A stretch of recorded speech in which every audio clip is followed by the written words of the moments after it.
시청자 여러분 안녕하십니까? 진영의 파워피플의 진영의 변호사입니다. 수적청석이라는 이 한자 성어를 들어보셨나요? 바로 작은 물방울들이 모여 결국 큰 바위에 구멍을 뚫는다라는 뜻이라고 하는데요. 오늘 진영의 파워피플에 함께 해주실 주인공께서 바로 이 수적청석과 같은 분이라고 합니다. 바로 법제 한 분야에 평생을 매진해 오신 법제의 달인분을 오늘 저희의 주인공으로 모셨는데요. 과연 어떤 분이실지 궁금하시죠? 잠시 후에 제가 직접 소개해 드리도록 하겠습니다.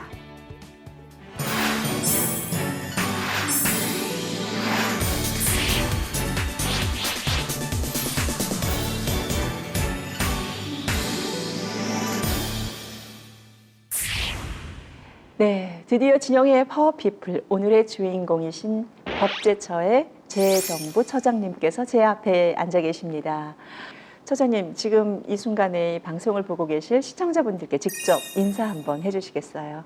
예, 시청자 여러분 안녕하세요. 법제처장 재정부입니다. 이 프로에 출연하게 돼서 정말 기쁩니다.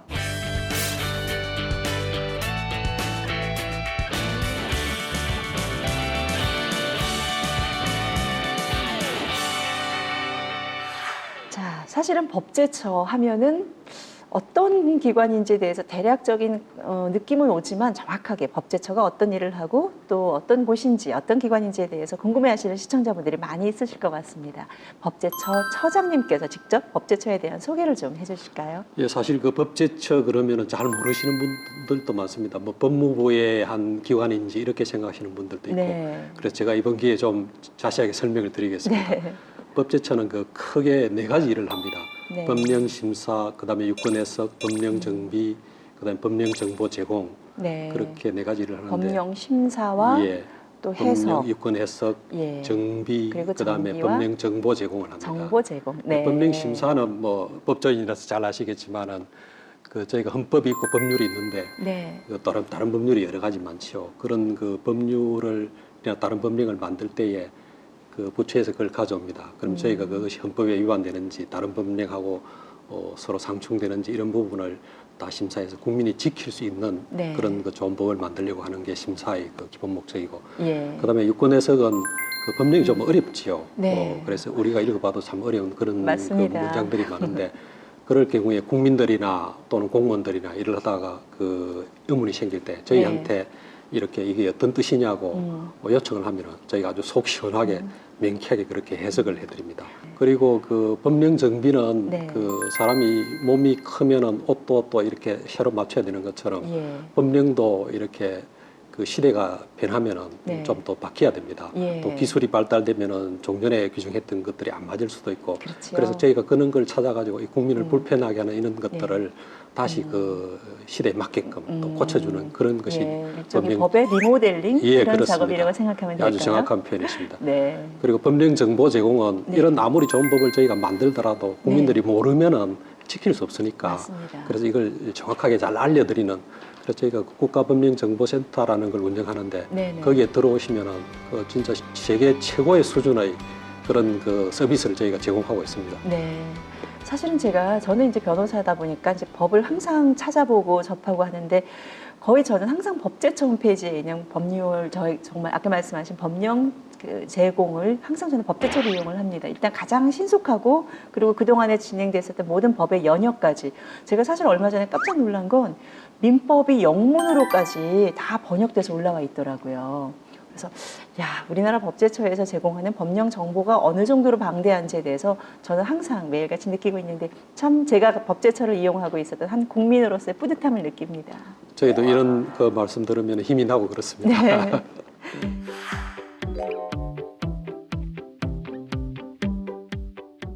자, 이렇게 중요한 일을 하고 계시는 법제처의 수장이신 우리 재정부 처장님과의 이 시간 정말 기대되는데요. 자, 그래서 저희가 우리 재정부 처장님이 과연 어떤 분이실지부터 먼저 그 궁금증을 한 번씩 풀어나가 볼까 합니다. 바로 키워드로 알아보는 재정부 처장님의 인생 스토리입니다. 자, 지금 제가 키워드를 보다 보니까요. 우리 재정부 처장님께서 이순신 장군이라는 키워드를 제가 지금 눈에 띄었습니다. 아마 우리나라 대한민국 국민의 거의 대부분은 가장 존경하는 위인 중에 이순신 장군을 꼽으시는 분이 대부분이실 거라고 생각하는데요.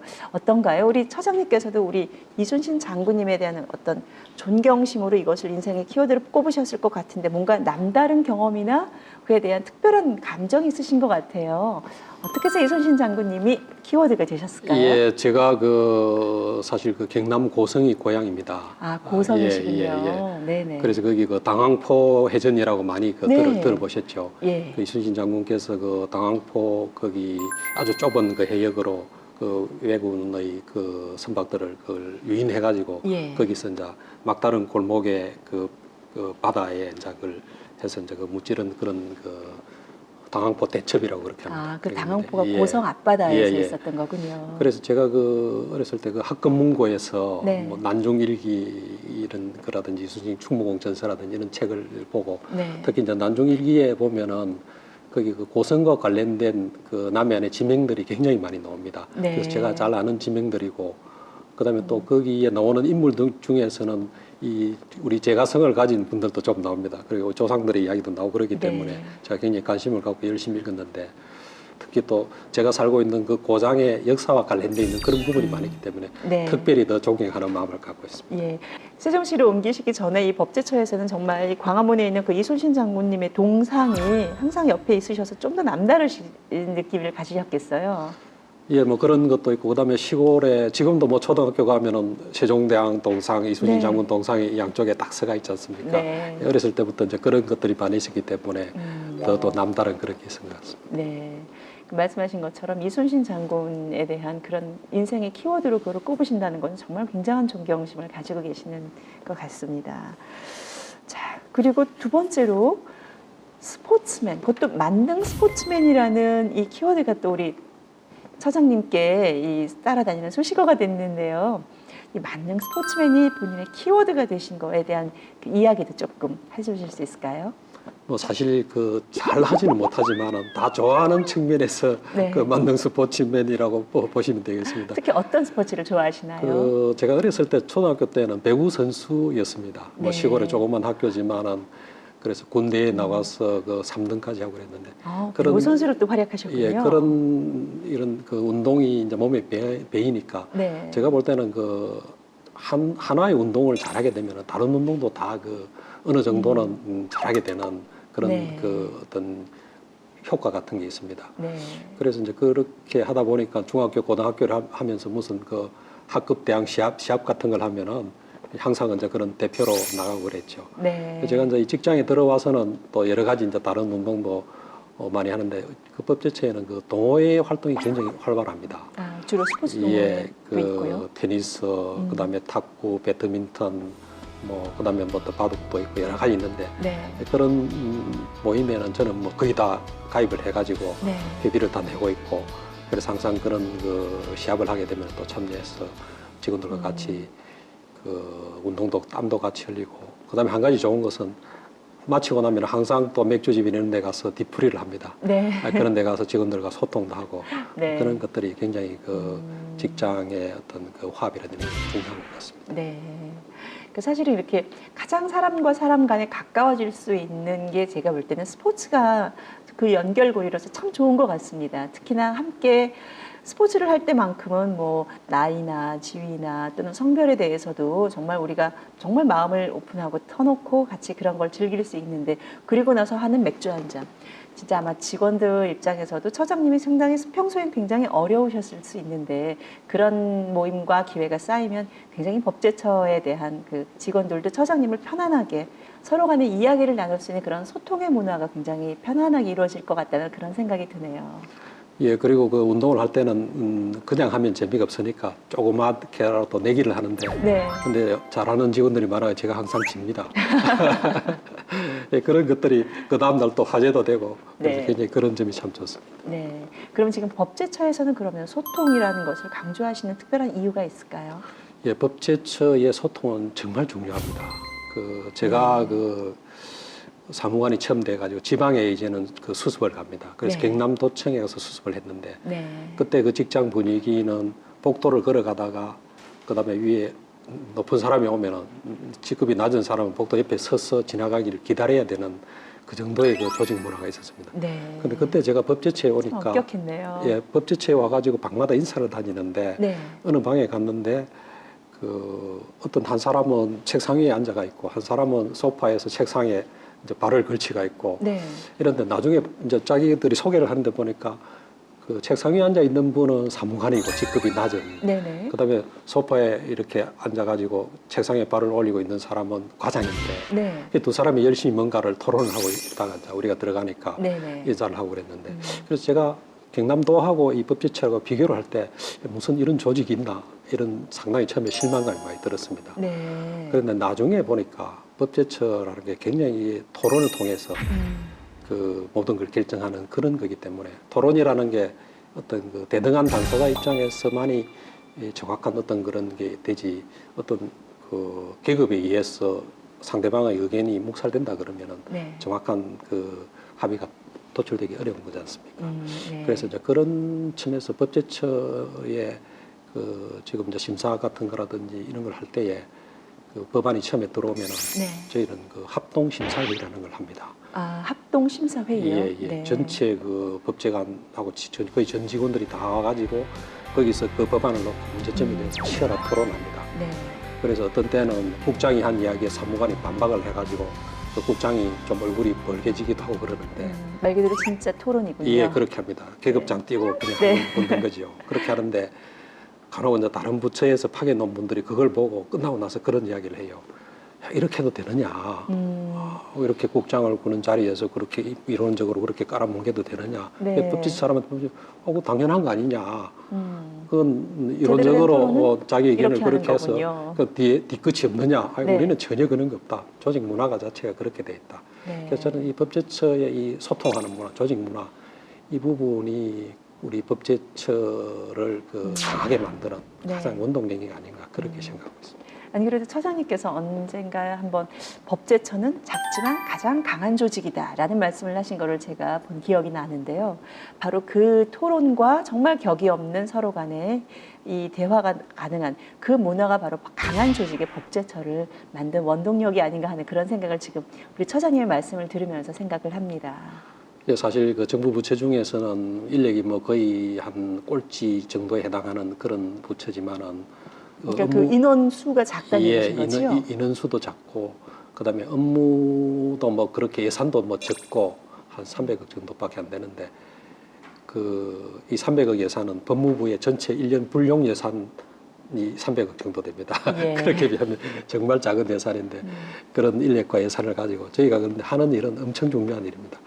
그 국가 법령의 어떤 그런 그 기초를 닦는 그런 작업을 하고 있기 때문에 그래서 이런 적은 조직에서는 그런 그 직원들이 다 힘을 합쳐가지고 합의에 의한 대결을 도출하는 것이 저는 네. 가장 그 최상의 방법이라고 생각하고 있습니다. 예, 사실은 법이라는 것은 한 사회의 가장 기초적인 질서이고 그 기초적인 질서가 제대로 서지 않으면 사실은 그 사회가 제대로 유지되기가 어렵다고 생각을 하는데요.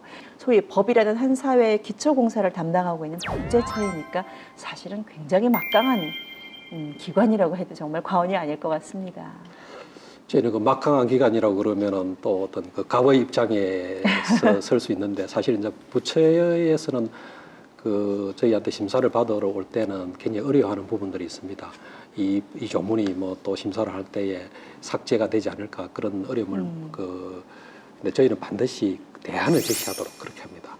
이런 대안을요? 이런 조문은 뭐 정면으로 다른 법률에 이런데 위반되니까 그러면 우리가 다른 제도를 찾아보자. 네. 그래서 외국의 어떤 그런 제도를 연구한다든지 해가지고 네. 그래서 다른 방안을 제시해가지고 그 부분이 다른 법률과 상충되지 않도록 또는 헌법 위반되지 않도록 네. 그런 제도를 그 저희가 만들어 주고 있고 그다음에 저희가 그 저는 지금 그 갑의 입장에서 사실은 설 수 있는데 절대 그러지 못하도록 그 서비스하는 기관으로 법제처가 네. 법제처는 서비스하는 기관이다. 다른 네. 부처에 대해서 그런 인식을 심어줘 가지고 다른 부처에서 오는 그 고객들이 네. 예, 우리를 어려워하지 않도록 그렇게 하고 있습니다. 네. 사실 오늘 제가 처장님을 뵙기 전에 여기 대변인님 또 같이 일하시는 분들을 좀 뵙는데 제가 그분들의 공통점이 상당히 젊으시고 굉장히 스마트하시다는 생각을 받았습니다. 이렇게 젊은 분들 이 법제처에서 지금 활발하게 일하고 계신데 지금 이 순간에 정말 자신의 꿈을 이루기 위해서 고군분투하는 우리나라 많은 젊은이들이 있지요. 이 젊은이들에게 우리 법제처장님이 본인의 말씀을 담아서 이분들에게 어떻게 꿈을 이루는 것에 대한 격려의 말씀도 한번 좀 해주셨으면 좋겠습니다. 예, 제가 그 저희 법제처에 그 로스쿨 졸업하고 그 실무 수습을 오는 그 학생들도 많이 있습니다. 네. 그래서 오면은 제가 꼭 해주는 이야기가 있습니다. 첫째는 그 제가 학교 다닐 때에 그 교수님한테서 들은 그 이야기 하나 하고, 네. 또 제가 최근에 그 좀 책에서 본 그런 이야기를 해주는데, 네. 그 제가 학교 다닐 때에 그 부장 판사님이 저희 특강을 오셨는데. 네. 그 여러분들은 지금 가장 그 인생의 중요한 순간이 있다. 어느 정도 중요하느냐? 그 로키 산맥에 미국의 로키 산맥 위에 꼭대기에 탁 떨어진 물방울과 빗방울과 같다. 네. 그 빗방울이 오른쪽으로 굴르면은 대서양으로 가고 왼쪽으로 굴르면 태평양으로 간다. 그래서 이 가장 중요한 순간인데 어느 쪽으로 가느냐는 지금 여러분들의 노력에 달려 있다. 네. 그래서 그게 저는 참 그 이야기가 마음에 와닿았어요. 그래서 참 대학 시절을 이렇게 그 헛되이 보낼 건 아니구나 그런 각오를 새롭게 하는 그런 좀 계기가 된 말씀이었고, 네. 그다음에 하나는 저는 그 꿈을 가져라는 이야기를 굉장히 많이 합니다. 꿈을 가져라. 예. 그래서 그 꿈을 가진 그 제가 뭐 그 책에서 본 이야기지만은 그 니미츠 호라는 그 네. 미국의 큰 항공모함의 항공모함이 하나 이름으로 있습니다. 알고 그 있습니다. 니미츠 제독의 이름을 딴 그 항공모함인데, 예. 그 니미츠 제독이 소위 때에 네.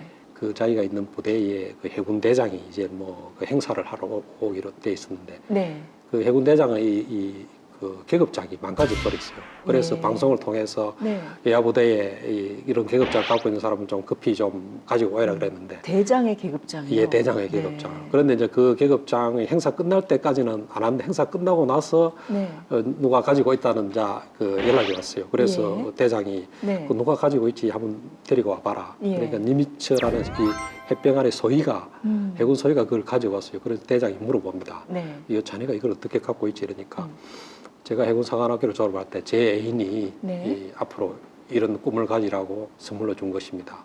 그러니까 대장의 계급장을. 예. 네. 그러니까 그 대장이 자네는 참 훌륭한 애인을 두었네. 꼭 그렇게 되게. 그렇게 이야기했는데, 네. 그 니미츠 제독도 그 애인하고 결혼도 하고, 그 다음에 또 그 대장도 되고, 그렇게 돼서 이제 그 꿈을 그렇게 가지면 꿈이 이루어진다는 네. 이제 그런 게 되겠죠. 그리고 또 하나는 제가 이제 그러면 그냥 꿈만 가지고 되느냐, 네. 준비를 해야 된다. 네. 그래서 거기는 이제 그 영국의 유명한 연극 배우인 로렌스 올리비에. 네. 로렌스 올리비의 경이라는 그런 예, 자기를 예, 받으신 예, 자기를 굉장히 받았죠. 멋진 명배우시죠. 예. 네. 그분도 처음에는 그 극단에 들어가 가지고 허드렛 일을 하는, 네. 우리가 뭐 처음에 어디 스포츠단에 들어가면은 주전자에 물 떠 가지고 하는 그런 가지요. 그렇죠. 그런 걸 하고 있었는데 어느 날 네. 그 조연출이 와 가지고 갑자기 한 사람 배우가 지금 안 오게 됐는데 자네가 좀 이 역할을 맡아주겠네, 네. 줘야 되겠네. 그러니까 그렇게 하지요. 무슨 역입니까? 그러니까 그 어떤 전쟁터에서 승전보를 전하기 위해서 막 그냥 하룻밤을 하루 종일을 달려와 가지고 네. 그걸 대왕마마에게 알리는 그런 역이다. 네네. 그렇게 이야기하죠. 네. 그러면은 그 분장을 다 나한테 도구를 갖다 주고 자기가 여기 있을 테니까 그 출연할 순간에 연락해달라. 그렇게 네. 이야기를 합니다. 네네. 그래서 이 투구하고 이 신발하고 이런 옷을 갖춰 입고 네. 뒷마당을 계속 돌기 시작하죠. 그래서 한참 돌고 있으니까는 땀도 막 나고 온자 이 먼지가 범벅이 돼가지고 이랬는데, 그러니까 실제로 그걸 촬영하는 게 아닌 상황에서 본인이 스스로 그렇게 하고 있는 거예요. 그런데 이제 자네가 출연할 시간인데 연락이 오니까 이제 네. 그 관객 연극 무대로 이제 이 사람이 그대로 뛰어가죠. 예. 땀이 나면 그 모습 그대로, 그다음에 먼지가 가득 묻은 그대로. 그래서 관객들은 그 역을 그렇게 리얼하게 하는 사람을 본 적이 없었죠. 네. 그래서 그 사람이 그 뒤에 이제 계속 그 셰익스피어를 가장 완벽하게 그 연기하는 사람으로 아주 유명한 연극 배우가 되고, 네. 그 비비안 리하고도 나중에 결혼도 그렇죠. 하죠. 저도 그 기억이 나네요. 그렇게 네. 됐는데, 그래서 저는 이 일화에서 그 기회가 왔을 때에 준비를 하고 마음의 자세가 돼 있고 준비를 해야만이 그런 기회를 잡을 수 있다. 그래서 꿈을 가져야 되고 그런 철저히 준비하라. 준비를 해야 된다는 그런 네. 이야기들을 저희 젊은이들이 좀 해주고 싶습니다. 네.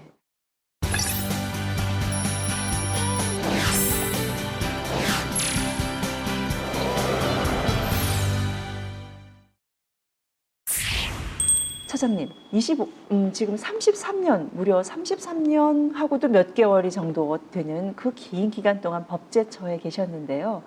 그 중에서도 가장 기억에 남거나 보람된 일은 어떤 것이 있으셨을까요? 예, 뭐 33년을 법제처에 다 있은 건 아니고 청와대에 잠깐 가 있은 적도 있고 그랬습니다. 네. 근데 뭐 법제 업무를 계속 해왔기 때문에 네. 계속 그 어떤 그 법제맨으로 그렇게 보시면 되겠습니다. 네. 제가 그 법제처의 사무관으로 있을 때에 그 보건복지부 담당 그 법안을 심사한 적이 한 번 있습니다. 그 네. 의료법이었는데 네. 그때 의료법을 할 때에 그 태아 성감별 조항을 그때 이제 못하게 하는 조항을 그때 만들었습니다. 예. 만들었는데 아마 모든 국민들에게 영향을 끼칠 수 있는 그런 법을 만드셨죠? 그런 그 법을 만들었는데 그때 의사분들께서 네. 좀 뭐 지금 들으시면 서운해하실지 모르겠지만은 거기다가 벌칙 조항을 넣는 데 대해서 반대를 했습니다. 그러실 수 그 이유는 있겠지요. 그 의사분들이 대한민국의 최고의 지성인인데 그 처벌 조항은 그렇게 하지도 않을 거다. 그게 처벌 조항이 필요 없을 거다. 네. 그러면서 굉장히 이제 좀 그 반대하는 그런 게 많았습니다. 그래서 제가 모든 그 이 의무를 강제하는 데는 거기에 따른 상응하는 뭔가 제재 수단이 있어야 이행을 확보할 수 있는 수단이 그렇지요. 있어야만이 가능한 거다. 네. 그래서 그 벌칙 조항을 그 넣었는데 그런 그 이해관계의 어떤 이에서 그런 굉장히 이제 그 법을 만들 때는 반대하는 그런 분들이 이런 분들이 많습니다. 네. 그래서 거기에 어쨌든 뭐 그런 조항을 넣게 된 것은 아마 제가 안 넣었더라도 그 뒤에 어디 누군가 또 넣었을 거예요. 네. 법조인으로서는 너무나 당연한 것 같은데 뭔가를 하지 못하거나 하도록 했을 경우에 있어서는 반드시 그에 대해 상응하는 소위 벌칙 조항이 들어가지 않고서는 법의 실효성을 기대하기가 사실은 어려운 경우가 많거든요. 예, 당연히 그렇죠. 그런데 네. 아마 그 당시에는 그 의사분들이 굉장히 자존심이 많이 상했던 아마 그런 부분들이 좀 있었던 것 같아요. 네, 감정적으로는 그러실 수도 예, 있었다는 생각도 하네요.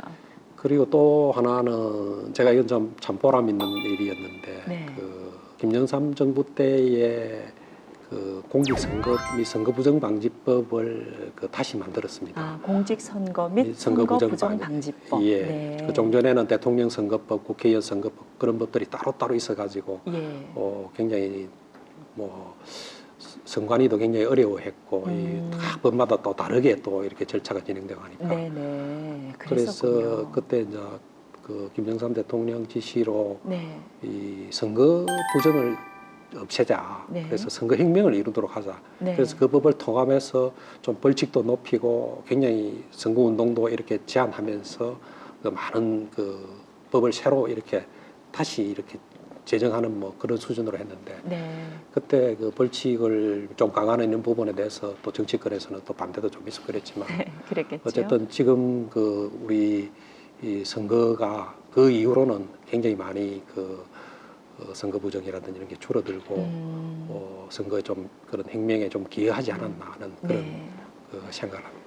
예, 사실 이제 선거법 요새가 또 선거법에 대한 그 개정 작업으로 인한 그 정치권의 논의가 굉장히 활발한 것으로 알고 있는데요. 그럼 이제 그때 이제 각 선거마다 각각의 법률이 따로 기율을 하고 있었는데 그것을 하나로 통합하고 그리고 또 선거 부정을 방지하는 실질적인 법을 그때 만드셨군요. 예.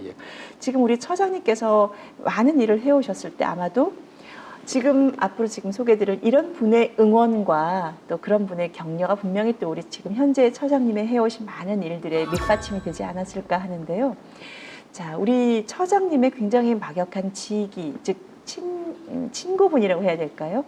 이 친구분이 우리 처장님을 응원해 주시기 위한 메시지를 보내오셨습니다. 어떤 분이신지 우리 처장님 궁금하시죠? 예, 궁금합니다. 네. 화면에서 저희가 미리 준비를 했는데요. 처장님에게 정말 강력한 응원의 메시지를 보내오신 이분의 목소리를 한번 직접 들어보시죠. 재정부 처장하고 저랑은 30년 넘게 알고 있는데 말하자면 공무원 생활을 같이 출발한 사이죠. 시험에 합격하고 나서 연수를 중앙공무원교육원에서 같이 받았고 또 지방에서 수습을 같이 했고 그렇게 이제 인연이 시작이 됐죠. 우리 제 처장은 그야말로 법률가로서 최고의 대가라고 생각을 해요. 법령의 심사라든지 해석이라든지 정비라든지 이런 분야에서 정말 탁월한 대가라고 생각을 하고 또 한편으로는 현장 중심으로 실사구시로 일을 많이 하고 있는 분이 법제처를 맡고 있어서 저도 정부에 있었지만 국민 입장에서 볼 때는 굉장히 든든한 그야말로 선수 중에 선수로서 그 자리매김을 하고 있다 이렇게 생각을 하고 있어서 참 좋습니다. 제 처장 친구가 법제처를 맡아서 일을 잘하고 있어서 든든하다. 특히나 요즘은 점점 복잡 다양한 사회에서 이익 갈등이 많은 그런 세상이다 보니까 신뢰가 많이 필요하구나. 친구가 중심이 돼서 예측 가능한 사회, 서로가 신뢰하는 사회가 되도록 앞장서 주기를 바란다. 친구야, 파이팅! 자, 지금 방금 화면에서 보신 분이 바로 3대 고용노동부 장관님이셨던 이채필 전 장관님이셨는데요. 어떻게 보셨는지요? 예, 이 장관님 저한테 너무 좋은 말씀 해주셔서 정말 감사드립니다. 예, 그럼 이렇게 멋진 격려의 메시지를 보내주신 우리 이채필 전 장관님에 대해서 우리 처장님께서도 따뜻한 영상 편지를 한번 화답을 좀 한번 해주시면 좋겠습니다. 우리 이 장관 참 국가를 위해서 훌륭한 일 많이 하시고 또 지역의 언론사 대표를 맡으셔가지고 지역을 위해서 또 좋은 일 많이 하고 계시는데 항상 밝고 그렇게 건강한 모습으로 국가를 위해서 우리가 흔히 이야기하는 노블리스 오블리주를 잘 실천하고 있는 것 같으니까 앞으로 계속 그렇게 해주시고 또 내가 은퇴하면 많이 도와줄 테니까 그렇게 힘을 합해서 또 은퇴 위에 또 삶도 잘 가꿔 보게나.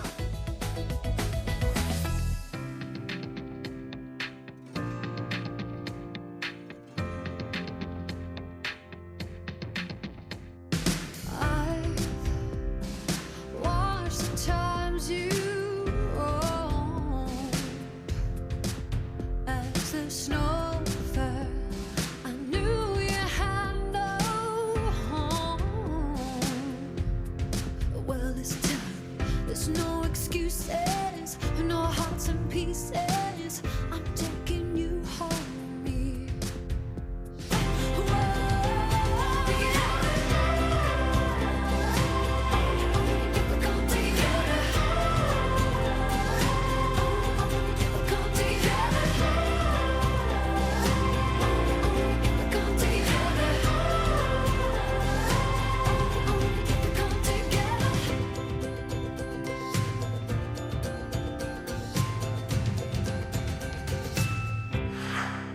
처장님, 지금 법제처에서 가장 현재 중심으로, 즉 역점을 두고 하신 사업으로 어떤 것이 있을까요? 뭐 하도 많아가지고 뭐부터 말씀해 드려야 될지 모르겠는데 처음에 좀 쉬운 것부터 하면은 예. 제가 알기 쉬운 법령 만들기 사업이라는 게 있습니다. 알기 쉬운 법령 만들기. 예, 저도 예. 정말 굉장히 공감이고 정말 필요성이 있다는 그런 생각이 드는 사업입니다. 그 부분에 대해서 조금 더 소개를 해주시죠.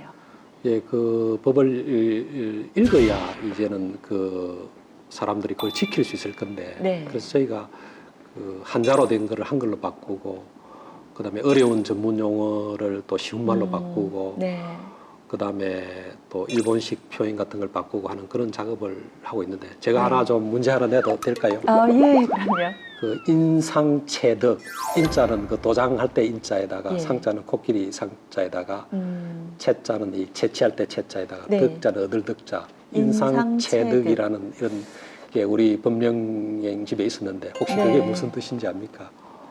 저는 사실은 그 법령에 그런 단어가 있다는 것도 제가 변호사인데도 참 부끄럽지만 잘 몰랐습니다. 그게 그래서 뭐지요? 조금 쉬운 용어를 하면 아실 것 같아서 네. 특별히 어려운 걸 물어봤습니다. 제가. 예. 그게 치아 본뜨기, 치과에서 이 치아를 교정할 때 치아 본뜨는 걸 인상체득이라 그러는데. 인상체득이요. 예.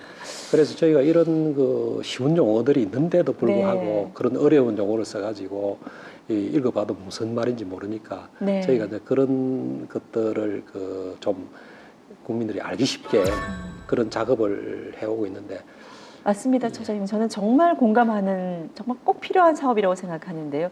사실은 제가 변호사이지만 저 또한 법전을 공부하다 보면 읽다 보면 이게 무슨 말인지를 한참 보고 한자를 보고 심지어 우편을 찾아봐야만 이게 무슨 말인지 알겠다라는 그런 단어들도 굉장히 많았었어요. 지금은 이제 제가 변호사 공부를 했었을 때보다는 그래도 조금 많이 줄어들었다고는 하지만 그래도 역시 우리 일반 국민들이 그 법을 봤을 때 이 법이 무슨 말인지를 모르는 굉장히 어려운 단어들이 여전히 많이 남아 있습니다. 정말 그런 의미에서 알기 쉬운 법령 만들기 정말 꼭 필요한 사업이에요.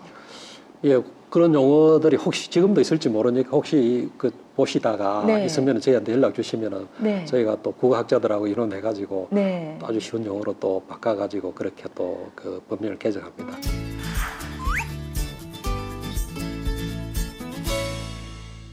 제가 이게 참 중요한 게 제가 뭐 특정 그 종교인은 아닙니다만은 그 독일의 종교계에는 그 루터라고 네, 네. 하죠. 그분이 네. 그 성경이 원래 라틴어로 쓰였는데 이거를 쉽게 쓰려고 하는 그 기준을 어디다 맞췄느냐 하면은 네. 그 골목에 뛰노는 아이들, 네. 그다음에 고향의 어머님, 네. 그다음에 그 시장의 상인들 네. 또 읽을 수 있게끔 성경을 만들어야 되겠다. 이렇게 해서 이제 쉽게 합니다. 네. 그래서 저도 이 법령이라는 게 네. 적어도 중학교 정도를 졸업하면은 네. 누구나 읽고 이해를 할 이해할 수 있어야 수 있도록. 돼야 되는 거 아니냐. 네. 그래서 저희가 이제 이 그 알기 쉬운 법령 만들기를 사업을 해가지고 지금 뭐 굉장히 많은 그 성과가 있었고, 그다음에 이제 그 지금 하나 남아 있는 게 이제 민법이 네. 법조인이라서 민법 잘 아시겠지만 네. 민법은 지금도 그 1958년에 우리가 네. 제정을 해가 60년에 시행이 됐는데 네. 네. 그 법은 아직도 법령집에 보면은 한자가 그대로 돼 있고 그다음에 네. 띄어쓰기도 안 돼 있고 마침표가 하나도 없습니다. 아, 법령에 띄어쓰기가 안 돼 있나요? 띄어쓰기도 안 돼 있고 마침표도 예. 없고. 그래서 저희가 이번에 이제 그거를 그 굉장히 또 그 한자로 한글을 다 바꾸고 쉬운 네. 영어로 바꾸고 이렇게 문법에 맞게 다 그렇게 이제 개정을 하면서 네. 또 민법 공부하셨으니까 아시겠죠. 민법 108조에 보면은 통정허위 예, 표시가 아시네요. 있지요. 예, 통정한 허위 표시는 무효로 한다 이렇게 되어 있습니다. 네, 네, 맞습니다. 그래서 이게 보통 사람들이 이걸 들을 때에 네. 이게 통정 그러면 또 다른 뜻도 많이 있지 그렇죠. 않습니까? 사실은 조금 저도 우리 처장님 말씀해 주시니까 기억이 납니다. 사실 이 통정허위 표시라는 표현이 그냥 말 그대로 서로 짜고 거짓된 이야기를 한다라는 그런 표현이 아주 그냥 심플할 수 있지요. 근데 사실 이 통정 이러면 우리 일반적인 또 정서에는 조금 무슨 불륜 또는 내가 부정한 예, 예. 행위를 했나? 그런 식의 조금 다른 의미가 또 개입이 되다 보니까 굉장히 그 표현에 격분해하시는 일반 국민들 굉장히 많습니다. 예, 그래서 뭐 정확하게 하시는데 그래서 저희가 그 통정한 허위 표시를 무효로 한다 이거를 갖다 서로 짜고 거짓으로 한 허위 표시는 무효로 한다 네. 이렇게 이제 고쳤는데 얼마나 알기 쉽습니까? 네, 맞습니다. 그래서 이것을 지금 이제 그 저희가 한 3년간 한 13번 정도 이렇게 회의를 해가지고 네. 2013년부터 해가지고 지난 그 10월 8일 날 국회로 보냈습니다. 네, 네. 그래서 이제 국회에서 좀 이번 국회 중에 좀 통과시켜 줬으면 좋겠고. 네, 꼭 해야 정말 꼭 통과시켜야 예, 되겠네요. 그리고 또 하나 그 예를 들면은 그 프랑스의 그 나폴레옹 민법전이라는 그 유명한 네. 민법전이 있죠. 그건 네네. 굉장히 오래 전에도 만들어졌음에도 불구하고 예. 그 적과 흑을 쓴 그 스탕달이라는 그 작가가. 예, 작가는 자기 전에 네. 그 프랑스 민법전을 몇 구절씩 읽고 네. 그렇게 이제 그 자기 소설의 그 문체를 그 갖다 나폴레옹 두는. 민법전을 그 참고로 했었다 그러거든요. 그렇군요. 그래서 그 정도로 그 아주 그 어떻게 보면 프랑스 민법전이 그 국어 생활의 기본이 되는 그런 정도로 이제 그 잘 돼 있다는 거죠. 네. 그래서 이번에 민법도 저희들은 신경을 많이 써서 네. 뭐 그 정도에는 이를지는 모르지만은 굉장히 그 심혈을 기울여서 만들었으니까 민법이 꼭 통과돼 가지고 그 국민 생활에 어떤 좀 그 편리하게 해줬으면 네. 좋겠습니다. 맞습니다. 사실은 법을 잘 만드는 것도 중요하지만 우리 처장님 말씀처럼 이 법을 읽었을 때 무슨 말인지를 금방 이해가 되도록 하는 것이 참 중요하죠. 마치 그 세종대왕이 국민들이 그 당시는 백성이라고 해야 될까요? 백성들이 알아보기 쉬운 우리 말을 만들어 놨는데 정작 우리가 보는 우리나라 법전에 순 한자어 토성이고 이게 무슨 말인지 잘 못 알아듣는 그런 말만 있다면 사실은 굉장히 이거는 우리 스스로도 조금 부끄럽거나 어쨌든 간에 법이라는 것은 지켜야 된다면 지킬 수 있도록 알려야 되고 그러려면 이해할 수 있는 것이 첫 번째겠지요. 예, 저희도 뭐 한글날만 되면 알기 쉬운 법령 만들기를 다시 한번 이렇게 되돌아보면서 또 네. 새로운 각오를 되시기 그렇게 합니다. 네, 꼭 부탁드립니다. 네, 처장님. 지금 거의 모든 우리나라 국민들 손에는 스마트폰이 쥐어져 있다고 해도 과언이 아닐 것 같은데요. 이 스마트폰에 법을 넣으시는 그런 작업을 하고 계신다는 얘기를 제가 들었습니다. 이건 어떤 건가요? 지금 그 다 들어가 있습니다. 혹시 우리 사회자님께서 지금 그 부분을 우리 스마트폰을 제가 대개 보면은 확인을 합니다. 네. 제가 스마트폰을 받아가지고 우리 법령 정보 앱이 깔렸는지 안 깔렸는지를 확인하는데 네. 나중에 제가 끝나고 나서 확인을 좀 해보겠습니다. 저희가 2010년도부터 네.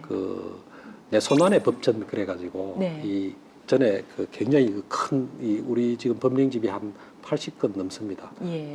한 벽면에 거의 가득 찰 정도로 그렇게 책이 방대한데 그거를 다 이 스마트폰 하나에 들어갈 수 있도록 만들어가지고 네. 저희가 실시간으로 언제 어디서나 찾아볼 수 있도록 네. 지금 제공을 하고 있습니다. 예. 그래서 그러시군요. 뭐 법조인이라든지 네. 그다음에 특히 이제 수험생들, 네. 대학생, 법학 로스쿨 학생들은 옛날에는 무거운 걸 이렇게 들고 다녀야 되는데 네. 지금은 그거 하라면은 수업 시간에 얼마든지 볼 수 있으니까 굉장히 편리한 것으로 되고 저희가 이거 한 지금 100만 정도 다운로드 받았는데 네. 공공 부문에서는 아주 잘된 앱을 해가지고 무슨 대상도 받고 그렇게 했습니다. 그러셨군요.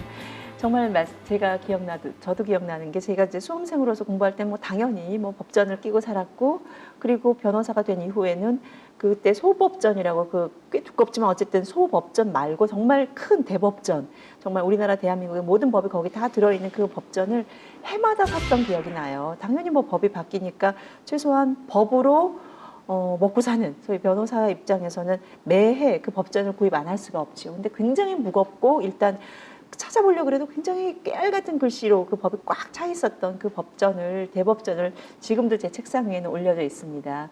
그런데 이제 더 이상은 이 대법전 그 무거운 것들을 가지고 낑낑거리고 고생할 필요가 없이 정말 스마트폰에서 내 안의 법전 그대로 한 국민의 손에 법전을 쥐어주신 거나 마찬가지네요. 예, 그렇습니다. 그게 사실 외국에는 잘 아시겠지만 로엠비라든지 뭐 렉서스라든지 이런 데는 굉장히 돈을 받고 네. 그걸 다 제공해 주는데 네. 저희는 이제 무료로 네. 저는 이 부분이 법령은 눈에 보이지 않는 사회 간접 자본이라는 그런 신념을 갖고 있습니다. 네네. 우리가 뭐 도로라든지 철도라든지 항만이라 눈에 보이는 사회 간접 자본이지만 네. 그보다 더 중요한 것은 이 법령이 소프트웨어 이 부분인데 그래서 이건 눈에 보이지 않는 사회 간접 자본인데 이 부분은 최고의 인프라를 갖추어서 국민들한테 무료로 제공해야만이 그 국가가 법치주의를 제대로 실현할 수 있는가 이제 그런 생각을 갖고 있습니다. 또 제가 보다 보니까 이제는 우리나라에서 여러 가지를 이제 수출하고 수입도 하지만 물론 수출 중에서 법을 수출한다는 얘기를 들었습니다. 이 법을 우리나라에서 예전엔 사실 우리가 불과 한 5, 60년 전만 해도 우리나라의 법을 만들기 위해서 독일법 또 그거를 일본을 통해서 가져오면서 일본법이 사실상 우리나라 법을 어찌 보면 우리나라에서 법을 빌려온 그런 시대가 있었는데요. 지금은 오히려 우리나라 법을 외국에 수출한다는 얘기를 들었습니다. 법을 수출한다? 잘 얼핏 들었으면 잘 와닿지가 않는데요. 이 부분은 무슨 얘기인가요, 사장님? 예, 저희가 뭐 돈을 받고 상품처럼 그렇게 수출하는 건 아니고요. 네. 법제 한류라고 혹시 들어보셨죠? 법제 한류요? 예, 네. 우리가 여러 가지 한류 문화 한류가 중에 법제도 한류 예, 뭐 K-팝도 있고 뭐 여러 가지 있지만은 네. 저희는 그걸 이제 K로 코리아로라 그러는데 네네. 지금 이제 저희 법률에 대해서 네. 법령에 대해서 특히 이제 개발도상 국가에서 그 우리 법제 경험을 공유하려는 이런 요청들이 굉장히 많습니다. 네. 특히 이제 6, 70년대 저희가 그 굉장히 급속한 경제 성장을 했는데 예. 그 성장의 이면에는 우리 법 제도의 뒷받침이 있었습니다. 그래서 저희가 이제 그거를 정리를 해가지고 네. 그 베트남이라든지 중국이라든지 몽골이라든지 이런 국가들에게 그 영문으로 번역을 해가지고 저희가 다 제공을 하고 있고 네. 그다음에 저희가 아까 조금 전에 말씀하신 IT 강국이니까 IT 관련 법제는 저희가 굉장히 앞서가고 있습니다. 예. 그래서 그 IT 관련 법제에 대해서 그 각국과 저희가 이제 세미나도 개최하고 그 작년에는 저희가 그 카자흐스탄, 우즈베키스탄 이런 쪽하고 중앙아시아에 있는 나라들. 중앙아시아, 유라시아 국가들하고도 예. 그쪽에서 우리 IT 법제, 그 전자상거래 관련 이런 부분에 대해서 한국에서 세미나도 개최하고 이제 그런 요청들이 많습니다. 그리고 또 중국 같은 경우에는 그 우리가 IMF를 겪으면서 금융 관련 법제들이 또 많이 좀 보완이 됐습니다. 예. 그래서 중국도 그 얼마 전 리만 브러더스 사태 때문에 굉장히 네. 이제 금융 관련 부분이 자기들이 그 어려울 때에 제가 그 작년에 중국 법제 판공실이라는 데가 우리 법제처하고 똑같은 기능을 하는 그런 기구가 있습니다. 네. 그게 매년 이제 서로 이렇게 왔다 갔다 그렇게 하는데 네. 그 작년에 갔을 때 자기들이 한국 그 우리가 준 자료를 가지고 활용해서 굉장히 많이 도움을 받았다. 그 중국에 쉽게 이야기하면 그 금융 위기 때에 네. 우리 법제가 굉장히 도움이 됐다. 그래서 이제 그런 부분들이 그 아시아 각국들이 우리가 어떤 그런 경험해 왔던 것들 네. 그런 부분에 대해서 그 법제 경험을 공유하려는 그런 그 요청을 많이 하고 있습니다. 네. 그래서 뭐 우리 전에는 법제처에 외국의 법무부 장관 이런 분이 안 왔어요. 네. 근데 요즘은 막 굉장히 많이 오시기도 하고 또 자료 요청도 하고 네.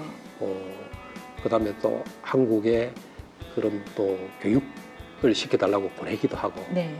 그래서 저희가 굉장히 그 활발하게 교류를 하고 있는데 그 어쨌든 이 법제 한류가 저는 앞으로 이 아시아 국가뿐만이 아니고 아프리카나 네. 중남미까지 좀 그 우리 경험을 공유하려는 예. 좀 그런 계획들을 갖고 있습니다. 근데 이게 그 좋은 점은 하나는 네. 만약에 이제 그 국가들이 우리의 법제를 수용하게 되면은 예. 우리 기업들이 네. 거기에 진출했을 때에 우리 법제 환경과 유사한 환경이 되기 때문에 네. 굉장히 거기서 경제 활동하기가 쉽다는 그런 굉장히 그 좋은 점이 있습니다. 예, 맞습니다. 우리나라의 법이 전 세계에서 즉 우리나라 법이 기준이 될 수 있다는 것 이 자체로도 굉장히 우리나라에서 비즈니스 환경이나 또는 국민들의 삶에 있어서 굉장히 큰 영향을 끼치는 굉장히 긍정적인 영향이네요. 예, 그리고 또 이렇게 그 법제 교류를 활성화하다 보면은 네.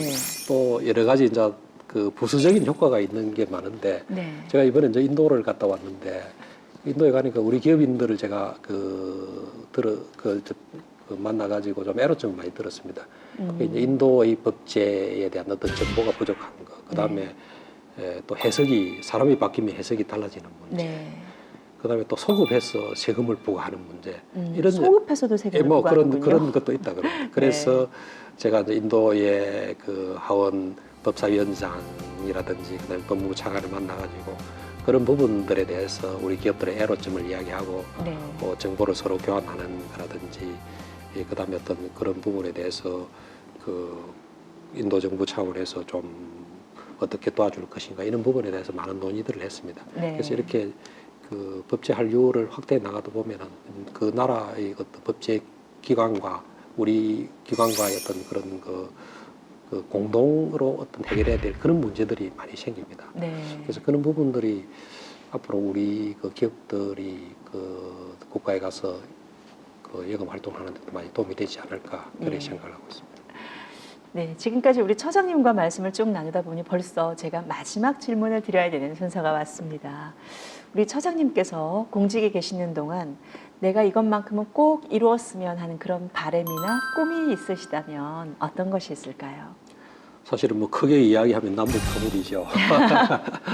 그런데 제가 그 진짜 조그마한 꿈이 하나 있습니다. 네. 그 제가 처음 법제처장이 되었을 때에 그 법사위원회 국회에 박영선 위원장이 저보고 네.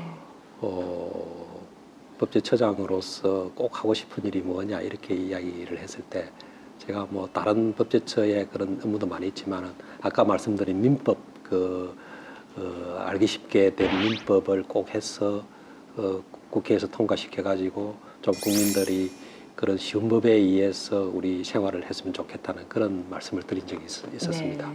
그래서 이번에 이제 그 아까도 말씀드렸지만 10월 8일 날 그 민법 개정안을 저희가 그 심혈을 기울여 만들어 가지고 국회에 이제는 내보냈는데 네. 국회에서 그것이 이번 정기국회에서 꼭 좀 통과돼 가지고 국민들이 그 민법 개정된 민법에 의해서 좀 우리 그 일상생활에 그 쉬운 그 법률로 인해서 혜택을 받을 수 있었으면 하는 게 제 조그마한 바람입니다. 네. 법, 특히나 그 법을 만드는 부서, 즉 법제처는 사실상 우리 국민의 행복한 삶을 살 수 있도록 필요한 법을 디자인하는 조직. 아마 제가 최초에 그렇게 말씀을 드린 것 같은데요. 정말 이 법이 어떻게 만들어지냐에 따라서 정말 많은 국민들에게 일상에 영향을 끼치는 정말 강력한 조직을 이끌고 계십니다. 정말 우리 처장님께서 오늘 귀한 시간 내주신 점에 대해서 정말 감사드리고요. 앞으로도 우리 국민 모두가 행복할 수 있는 법을 만들어 주십사 부탁드리겠습니다.